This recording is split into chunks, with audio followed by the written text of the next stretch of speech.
των Αγίων και δόξα λοιπόν καλλινίκων μαρτύρων, των Ρωσίων, του προφήτου των Ρώμων και βαπτιστού Ιωάννου, των Αγίων Γεγόνων Δημητρίου, του Γεωργίου, Θεοδόρων Κύριος και Στρατινάτου, Επισκόπων Τριμηθούντος του Θαυμάτουργου και Νεκταρίου Μητροπολίτου Πενταπόλεως, Νικολάου του Ελμύρης.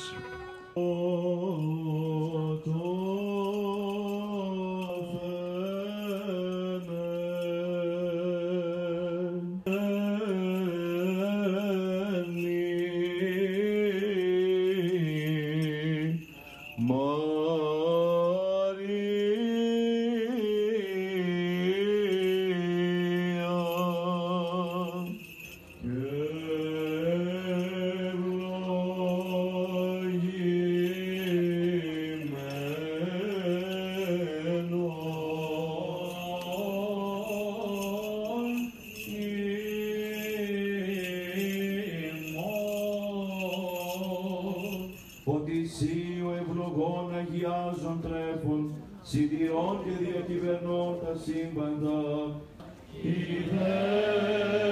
ζητούντες τον Κύριο, ούτε λατωθήσουν. Μην αφήσεις ημάς ορφανούς, Κύριε. Και τότε έρχεται η απάντηση από το αψευδές στόμα του Χριστού μας, η οποία τους λέει ότι μείνετε στα Ιεροσόλυμα